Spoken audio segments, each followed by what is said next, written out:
அனைத்து ஆசிரியர்களுக்கும் வணக்கம். நம்ம இந்த வீடியோவில் எதை பற்றி பார்க்க போகிறோம் அப்படின்னா, டிஎன் செட் ஸ்கூல் ஆப் அப்படிங்கிற அட்டண்டன்ஸ் ஆப்பானது தற்பொழுது ப்ளே ஸ்டோரில் வந்து அவைலபிளாக இருக்குது. இது வரைக்கும் ப்ளே ஸ்டோரில் இருந்து நீக்கியிருந்தாங்க. இன்றைக்கி ப்ளே ஸ்டோரில் திரும்பவும் கொண்டு வந்துட்டாங்க. அப்போ இந்த அப்ளிகேஷன் இல்லாதவங்க உங்களுடைய ப்ளே ஸ்டோர் ஓப்பன் பண்ணி நீங்கள் என்ன பண்ணிக்கலாம் அப்படின்னா, இந்த அப்ளிகேஷனை இன்ஸ்டால் பண்ணிக்கலாம். ஸோ எவ்வாறு இன்ஸ்டால் பண்ணுறது அப்படின்னு சொல்லிட்டு பார்க்கலாம். அதே போல் தற்பொழுது தேர்வு நடைபெற உள்ளது மாணவர்களுக்கு. ஸோ தேர்வு நேரங்களில் நாம் எவ்வாறு அட்டண்டன்ஸ் மார்க் செய்வது அப்படின்னு சொல்லிட்டு இந்த வீடியோவில் விரிவாக பார்க்கலாம். வாங்க வீடியோக்குள்ளே போகலாம். உங்களுடைய மொபைலில் இருக்கக்கூடிய ப்ளே ஸ்டோர் ஓப்பன் பண்ணுங்கள்.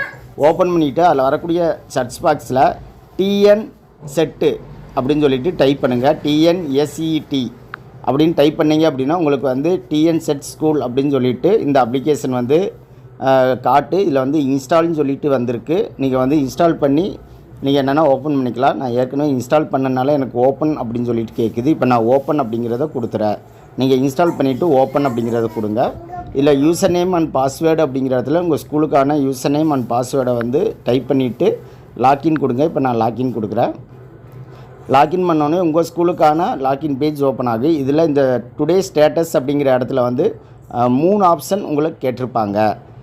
Is the school working today அப்படின்னு சொல்லிட்டு. ஸோ இதில் உங்களுக்கு தேர்வு அனைத்து மாணவர்களுக்கும் நடைபெறும் பட்சத்தில் நீங்கள் ஃபுல்லி ஒர்க்கிங் அப்படின்னு சொல்லிட்டு கொடுங்க. அதே போல் தேர்வு நடைபெறாத நாட்களில் மாணவர்கள் வர தேவையில்லை அப்படின்னு சொல்லிட்டு தமிழக அரசு அறிவித்துள்ளது. ஸோ தேர்வு இல்லாத நாட்களில் ஃபுல்லி நாட் ஒர்க்கிங் அப்படின்னு சொல்லிட்டு கொடுக்கணும், 2வது ஆப்ஷனை. அதே போல் ஒரு சில வகுப்புக்கு மட்டும் தேர்வு நடைபெறும் பட்சத்தில், அதாவது பிரைமரி பள்ளியில் 1 முதல் 5ஆம் வகுப்பு இருக்கும் பள்ளியில் இன்றைக்கி 2ஆம் வகுப்பு 4ஆம் வகுப்புக்கு மட்டும் தேர்வு இருக்கும் பட்சத்தில் நீங்கள் பார்சியலி ஒர்க்கிங் அப்படின்னு சொல்லிட்டு கொடுக்கணும். இல்லை எங்கள் காலையில் ஒரு 3 வகுப்பிற்கும் மதிய 2 வகுப்பிற்கும் நடைபெறும் அப்படின்னு நீங்கள் பிளான் பண்ணியிருந்தீங்க அப்படின்னா நீங்கள் ஃபுல்லி ஒர்க்கிங் டே தான் கொடுக்கணும். ஸோ இந்த 3 ஆப்ஷனில் எதுன்னு சொல்லிவிட்டு நீங்கள் பார்த்துக்கோங்க. அனைத்து வகுப்பிற்கும் தேர்வு நடைபெறும் பட்சத்தில் ஃபுல்லி ஒர்க்கிங் டே, அனைத்து வகுப்பிற்கும் தேர்வு நடைபெறவில்லை எனில் ஃபுல்லி நாட் ஒர்க்கிங் டே. அதே போல் ஒரு சில வகுப்பிற்கு மட்டும் தேர்வு நடைபெறும் பட்சத்தில் பார்சியலி ஒர்க்கிங். ஸோ இதில் எந்த ஆப்ஷன் உங்களுக்கு கரெக்டாக இருக்குதோ அந்த ஆப்ஷனை கொடுத்துட்டு சேவ் அப்படிங்கிறத கொடுங்க. இப்போ நான் பார்சியலி ஒர்க்கிங் சொல்லிவிட்டு நான் கொடுத்துருக்கேன். இதில் பார்த்தீங்க அப்படின்னா என்னுடைய வகுப்பில் பள்ளியில் இன்றைக்கத்த தேர்வு 2ஆம் வகுப்பிற்கும் 4ஆம் வகுப்பிற்கும் மட்டும் நடைபெற உள்ளது. அதனால் 2, 4 மட்டும் கொடுத்துட்டு கீழே ரீசன் அப்படிங்கிற இடத்துல நான் அதர்ஸ் அப்படின்னு சொல்லி கொடுத்துட்டு சேவ் அப்படிங்கிறத கொடுத்துறேன். ஸோ இதை மாதிரி நீங்கள் என்னென்னா சேவ் பண்ணிவிட்டு கீழே சேவ் அப்படின்னு சொல்லிட்டு அந்த சேவ் அப்படிங்கிறத கொடுத்துருங்க. கொடுத்துட்டீங்க அப்படின்னா உங்களுக்கு உங்களுடைய அட்டண்டன்ஸ் நீங்கள் ஓப்பன் பண்ணி பார்த்துக்கலாம். ஸோ இது போல் தான் நீங்கள் தேர்வு நடைபெறும் நாட்களில் அட்டண்டன்ஸ் பதிவு செய்ய வேண்டும். அதே போல் காலையில் 2 வகுப்பிற்கும் மதிய வேளையில் 2 வகுப்பிற்கும் தேர்வு நடத்தும் பட்சத்தில் நீங்கள் காலையில் அட்டண்டன்ஸ் போடுறப்ப 2 வகுப்பிற்கு மட்டும் அந்த வகுப்புக்குரிய ஆசிரியர்கள் அட்டண்டன்ஸ் பதிவு செய்ய வேண்டும்.